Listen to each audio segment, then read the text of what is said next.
Vamos abrir nossas Bíblias hoje em Gálatas 5. Gálatas 5, versículo 1.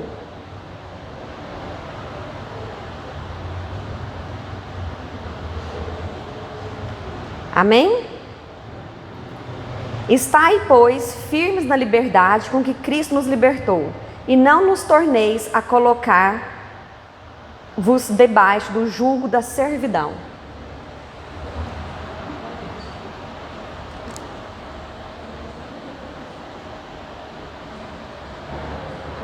Gálatas 5, versículo 1. Foi para a liberdade que Cristo nos libertou. Portanto, permaneçam firmes e não se deixem submeter novamente a um jugo de escravidão. Amém? Podeis assentar, irmãos. Antes da vinda de Cristo, nós éramos escravos. Nós vivíamos debaixo da lei. Mas quando Cristo veio, Ele nos libertou. Quando Cristo veio, pelos nossos pecados, pela nossa vida, nós nos tornamos livres em Cristo. Nós deixamos de viver debaixo da lei e nós passamos a viver pela graça e na graça. Mas Paulo, quando ele escreve Gálatas 5 especialmente, ele nos deixa o quê? Um alerta. Foi para a liberdade que Cristo nos libertou. Portanto, permaneçam firmes para que nós não voltamos a sermos escravos. Escravos de quê, irmãos? Tem muitos tipos de escravos. Hoje não existe mais o escravo, propriamente dita a palavra. Mas nós somos escravos dos nossos medos, nós somos escravos dos nossos vícios, nós somos escravos dos nossos pensamentos, nós somos escravos das nossas atitudes. E se Cristo nos libertou, nós não podemos mais voltar de onde nós saímos. Eu particularmente gosto muito de Paulo, porque Paulo, ele era antes conhecido como Saulo. Ele era um perseguidor e ele matava quem conhecia e quem seguia a Cristo. Mas um dia, ele teve um encontro com o Senhor. E nesse encontro, a vida dele foi o quê? Transformada. Todo encontro com Deus, a nossa vida precisa ser mudada de direção. Não existe encontro com o Senhor onde os seus caminhos permanecem o mesmo. Quem encontra com o Senhor, um dia, uma vez, um segundo, a vida é transformada. Porque onde Deus passa, tudo Ele muda, tudo Ele transforma. E a transformação é o quê? Mudança de vida. É impossível seguir a Deus e permanecer na vida que tínhamos antes de conhecer o Senhor. Se isso acontece na minha vida e na sua vida, significa que o nosso encontro com o Senhor não foi verdadeiro, não foi real. Não na parte de Deus, mas no nosso coração. Mudança é igual Paulo. A partir do momento que ele ali encontrou com o Senhor, ele passou a ser Paulo e não mais Saulo. Só que a beleza que Deus nos deixou da Bíblia Sagrada tudo ele deixou é atual. Paulo, a maior luta dele foi o quê? Não voltar a ser Saulo, assim como eu e como você. A nossa luta é contra a nossa carne. E Gálatas 5, ele fala que a nossa luta é contra a nossa carne. Cristo nos libertou da coisa mais difícil, meus irmãos, que é de nós mesmos. A maior e a mais difícil liberdade é nos libertarmos de nós mesmos. Sabe por quê? Porque nós somos carne. E a carne quer o que é bom. A carne quer o que é prazeroso. A carne quer o que é desse mundo. E a carne luta contra o Espírito. E Deus nos fez em Espírito para adorá-lo, para servi-lo em Espírito e em verdade. Todas as vezes que nós enfrentamos uma dificuldade, se você for pegar a raiz do problema, é contra nós mesmos. É a nossa primeira luta. E existe apenas um único que é capaz de nos libertar de nós mesmos, que é o Senhor. Para isso, precisamos ter um encontro verdadeiro, real e mudarmos de vida. Quando Paulo nos alerta, permaneçam firmes. Por quê? Porque é muito fácil voltarmos para a vida que tínhamos antes de conhecer o Senhor. É muito fácil o crente desviar e cair, porque ele deixou de estar firme com o Senhor. E isso não é de um dia para a noite. Você não acorda assim. Você permite ir vivendo, ir voltando, e estar fazendo coisas que você fazia antes, e você vai dando permissão para se afastar do Senhor e voltar para o seu velho caminho. Por isso que Paulo fala, o bem que eu quero, eu não faço. Mas o mal que eu não quero, eu faço. Porque a luta é contra nós mesmos. A luta é contra a nossa carne. Porque nós vivemos num mundo que oferece coisas que aos olhos do mundo são muito boas e prazerosas. Mas o nosso mundo, a nossa vida e a nossa casa não é aqui. Amém? Vamos continuar para o versículo 13, por favor.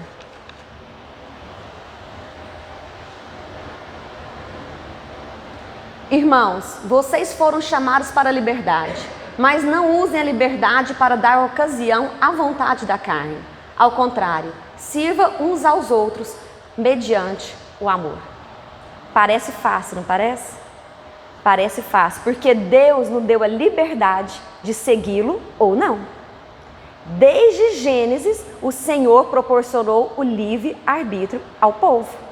E o livre-arbítrio reina ainda nesse mundo. Nós temos a decisão de escolha.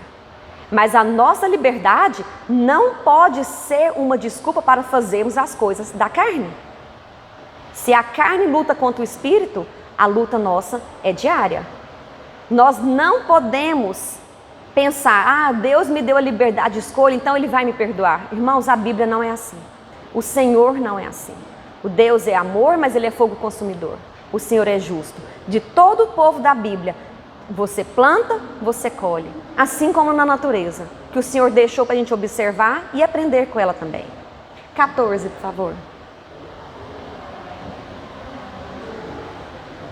Toda a lei se resume num só mandamento. Ame a seu próximo como a si mesmo. Parece fácil, mas não é. Porque muitos de nós não estamos amando a nós mesmos. E se eu não consigo me amar, me valorizar, como que eu vou amar o próximo? Deus nos amou primeiro. Nós não precisamos mendigar o amor desse mundo, nem de ninguém, nem das coisas. Porque nós precisamos entender que Cristo nos amou primeiro.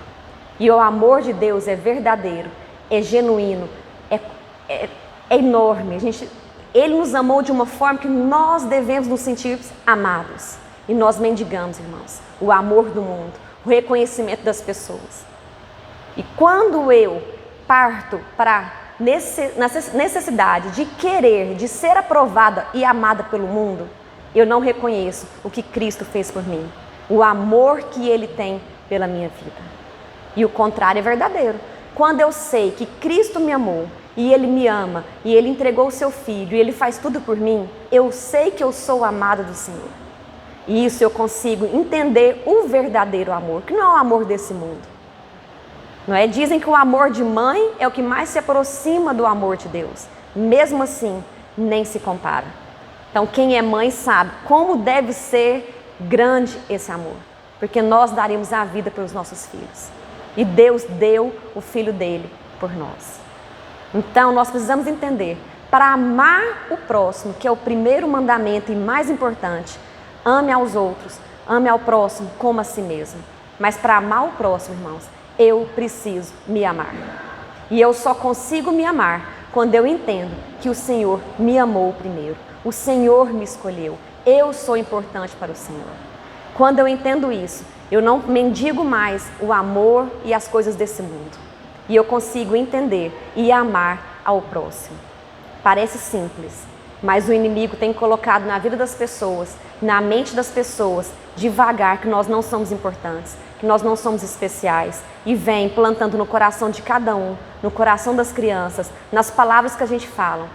Tudo com a intenção de nos separar do amor de Deus. Porque uma pessoa amada, ela ama. Uma pessoa curada, ela ajuda a curar pessoas. Uma pessoa que ela não sente isso, ela não gosta de si mesma, ela não consegue amar o próximo, amar os familiares, amar os filhos, amar quem nem conhece. Uma pessoa que entende o verdadeiro amor de Deus, ela é uma pessoa de fácil trato, porque ela sabe quão amada ela é. 15. Mas se vocês se mordem e se devoram uns aos outros, cuidado para não se destruírem mutuamente. Se eu quero prejudicar meu irmão, e eu mordo, e eu ataco, o que nos adverte a Bíblia? Que nós vamos nos destruir mutuamente. É impossível destruir alguém sem me destruir também. 16. Por isso digo, vivam pelo Espírito e de modo nenhum satisfarão os desejos da carne. 17. Pois a carne deseja o que é contrário ao Espírito e o Espírito o que é contrário à carne. Eles estão em conflito um com o outro, de modo que vocês não fazem o que desejam. Então isso só vem para confirmar o que nós acabamos de falar. Nossa luta é contra nós mesmos. A nossa primeira luta é levantar da cama quentinha de manhã, porque é a vontade que tem de ficar lá deitado. Eu gosto muito de ler, de ver coisas sobre esporte. Atletas profissionais de alto rendimento, eu gosto porque eu acho uma inspiração. E a maioria da característica deles, quase unanimamente, eles são pessoas determinadas, pessoas com foco. E eu estava lendo uma reportagem, eu achei interessante, um lutador de jiu-jitsu, ele disse que o pai dele acordava ele 5 horas da manhã todos os dias. E ele falava para ele, você tem que lutar contra você e vencer você em primeiro lugar, antes de vencer a outra pessoa. E a Bíblia nos fala isso. Lutar contra a nossa carne, o nosso desejo de ficar à toa, nós levantamos da cama e seguimos. Isso, irmãos, é tudo na vida. Nós lutamos primeiramente, Cristo nos libertou primeiramente nós mesmos, porque nós somos espírito. Amém? Nós vivemos nesse mundo, mas nosso mundo, nosso lugar não é aqui. 18. Mas se vocês são guiados pelo Espírito, não estão debaixo da lei, porque Cristo já nos libertou e nós vivemos na graça. Ora, as obras da carne são manifestas: imoralidade sexual, impureza e libertinagem, idolatria e feitiçaria, ódio, discórdia, ciúmes, ira, egoísmo, dissensões, facções, inveja, embriaguez, orgias e coisas semelhantes. Eu os advirto, como essa já os adverti. Aqueles que praticam essas coisas não herdarão o reino de Deus. Irmãos, são vários adjetivos, digamos assim, mas eu quero focar com vocês em 3. Ciúmes, inveja e egoísmo. Sabe por quê? Porque são sentimentos ocultos que nós temos. Os outros, infelizmente, são ações e sentimentos que o mundo permitiu ser normal. Muitos se dizem adúlteros e contam de boca cheia. Muitos se vangloriam dos seus vícios, da embriaguez, acham que é uma vantagem. A gente escuta pessoas falando que odeia um, odeia o outro. É comum a gente ouvir que as pessoas, eu fiquei irada, fiquei com raiva, eu briguei. É comum. A sociedade passou a achar sentimentos comuns, mas não são, irmãos. São sentimentos que quem tem e quem sente não herdará o reino dos céus. Só que existe 3, que é oculto, que ninguém admite ter. E eles, irmãos, fazem parte da lista dos que não vão para o céu.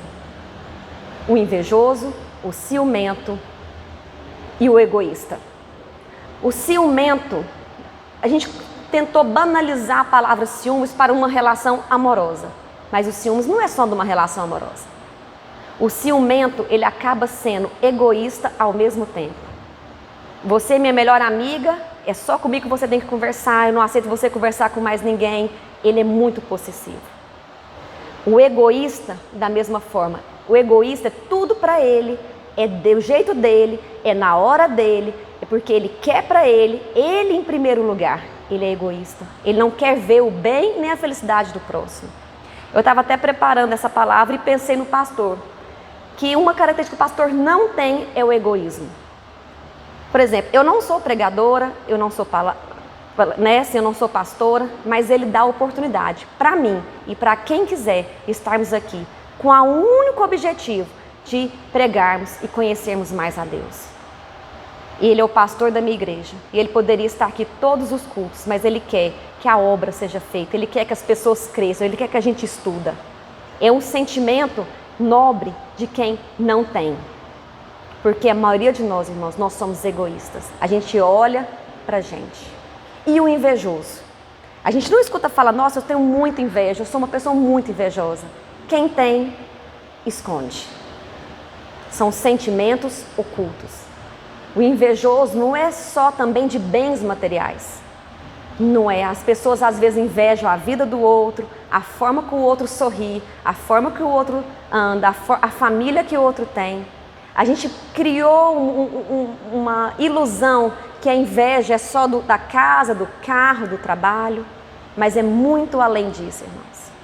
E são sentimentos que somente uma pessoa pode mudar o nosso caráter e nos libertar desse sentimento.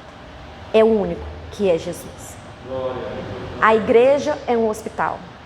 Todos nós que estamos aqui viemos para buscar ao Senhor, buscar cura para nossas almas, para nossas feridas, para nossas vidas. O Senhor já disse que a igreja é um hospital. Então todos nós que estamos aqui, servindo ao Senhor, queremos ser melhores. E é uma oração, é um pedido que nós temos que fazer. Senhor, tira esse sentimento do meu coração. Cura as minhas feridas. Irmãos, pessoas curadas curam os outros. E nós devemos nos ajudar. Pessoas amadas amam os outros. E Senhor, a gente tem que orar para o Senhor nos fazer sentirmos amadas, sentirmos queridas, sentimos filhos do Pai, doce, suave, a voz do Senhor. É muito diferente possuirmos cicatrizes e possuirmos feridas. Cada um de nós aqui carrega cicatrizes e feridas na alma. E aqui é o lugar certo de cura. É aqui que o Senhor nos traz para curarmos todas as nossas feridas, até que elas se transformem em cicatrizes. Porque a cicatriz, ela não dói mais. A cicatriz, ela se transforma em testemunho, mas a ferida, ela se transforma em pessoas amargas, em pessoas doentes, em pessoas que não amam o próximo, em pessoas que não compreendem a dor e o sofrimento do outro. Porque ela é muito egoísta e ela acha que a dor dela é maior que a dor do outro. Todos nós temos problemas, temos feridas e Jesus cura as nossas feridas. O Senhor cura os nossos traumas. O Senhor nos liberta dos nossos medos. O Senhor nos liberta dos nossos vícios. E Ele é o único que consegue. E aqui, na igreja, na casa do Senhor, é o único lugar, é o único hospital que tem o médico dos médicos que pode transformar as nossas feridas em cicatrizes. Porque nesse dia, irmãos, nós vamos passar a abençoar a vida do outro. E é isso que o Senhor quer. Aqui não tem, como o pastor sempre prega, nós somos um corpo, o corpo de Cristo. O pé é tão importante como o cérebro. A mão é tão importante como o ombro. O pulmão é tão importante quanto o coração. E cada um aqui, os dedos são importantes. A pontinha do dedo, se você bate ali, você fica andando, você vê que ela faz falta para você caminhar no seu dia a dia. Quando você corta, que você tem que colocar um esparadrapo, você vê a falta que faz para você fazer uma comida ali, a coisa. Tudo é importante. E o Senhor nos fez como corpo para ajudarmos uns aos outros.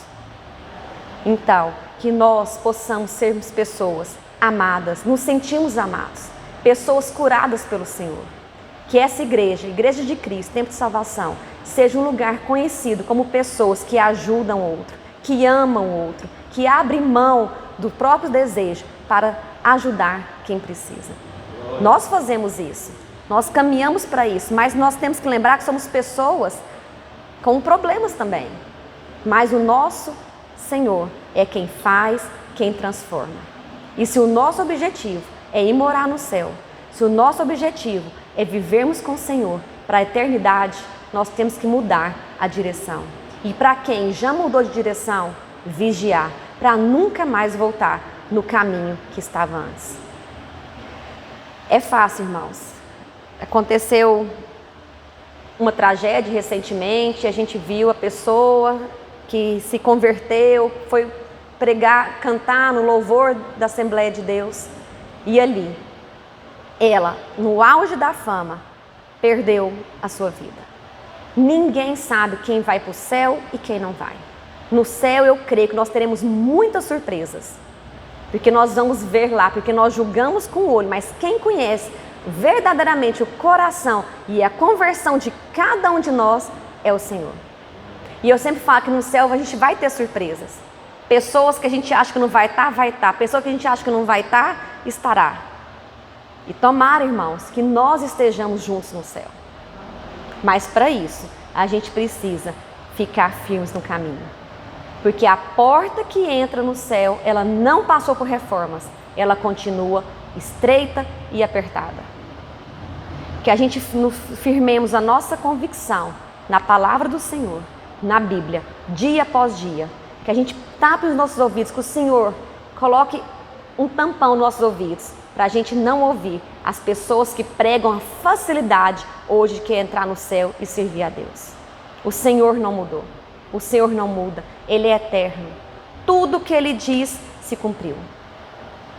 Nós não estamos aqui para julgar, mas nós estamos aqui para julgar a nossa vida, analisarmos os nossos comportamentos, analisarmos o que nós fazemos pelo outro, que nós podemos amar o próximo, nós podemos valorizar o próximo, nós podemos fazer a obra do Senhor, nos desviarmos do mal, não nos assentarmos na roda dos escarnecedores. Isso, irmãos, é obrigação do verdadeiro crente e fiel a Deus. A nossa vida, nós temos controle. É uma luta, porque Paulo, ele não queria voltar a ser Saulo, porque ele passou a ser um grande pregador da palavra do Senhor.